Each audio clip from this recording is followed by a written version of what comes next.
You learned how to hold it together before you ever learned how to fall apart safely. Nobody taught you that. It just happened, quietly, over years. And somewhere along the way, you became the person who handles things, who doesn't complain, who figures it out, who is fine, always fine, even when everything inside is anything but. And here's the part nobody talks about. That strength, it wasn't really strength. It was survival wearing strength's clothes. Think about the child you once were. Maybe the house was loud with arguments, or maybe it was loud with silence, the kind of silence that teaches you not to need too much. Maybe every time you cried, someone said stop, or you're fine, or just looked away. So you learned. You learned that your feelings were inconvenient, that being emotional meant being weak, that love was something you earned by not being a problem. So you got strong, impressively strong.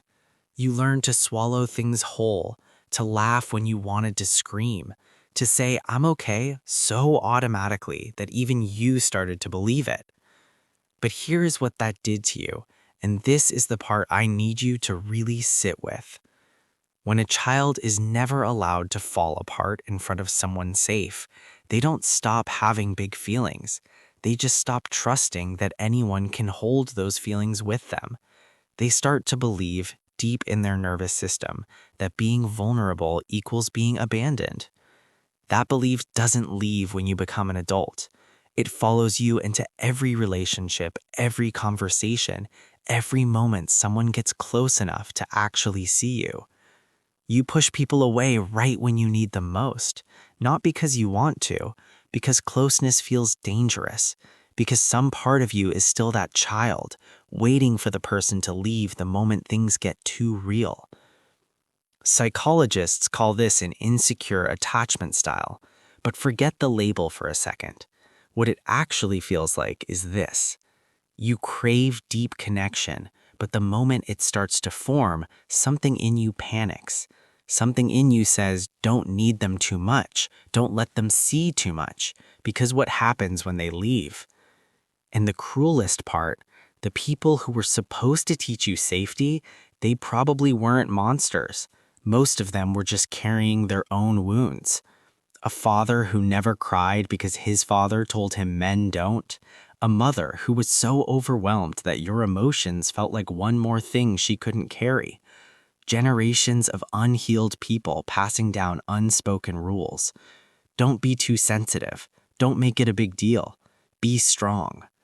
So you were strong. You are strong. But you are also exhausted in a way that sleep doesn't fix. You are lonely in a room full of people.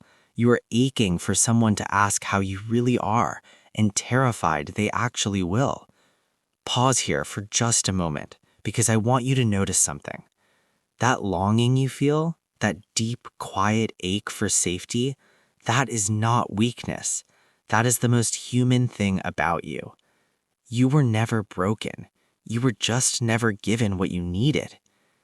Here is where the shift happens, though, and this is the part most people miss. You spent so long being strong for everyone else that you never learned how to be a safe place for yourself.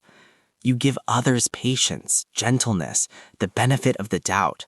But the moment you make a mistake or feel too much or need too much, you turn into your harshest critic. You abandon yourself before anyone else can. That inner voice that says, stop being so dramatic, or you're too sensitive, or just get over it. That is not your voice. That is a voice you inherited, and you have been treating it like truth for so long that you forgot it was ever borrowed. Real strength, not the survival kind, but the kind that actually sustains you. It doesn't come from feeling nothing. It comes from finally feeling safe enough to feel everything and surviving it. It comes from letting one person see the real version of you, not the put-together version, the scared, soft, complicated one, and watching the world not end. It comes from sitting with your own pain instead of running and telling yourself, even once, even quietly, "I've got you. I'm not leaving." You were raised to be strong. That's true. And that strength carried you through things it probably shouldn't have had to. But you don't have to keep proving it. Not to the people who weren't there, not to yourself. You are allowed to need things. You are allowed to not be okay. You are allowed to let someone in without it meaning you are weak or too much or a burden. Safety was never the opposite of strength. It was always what strength was supposed to be protecting.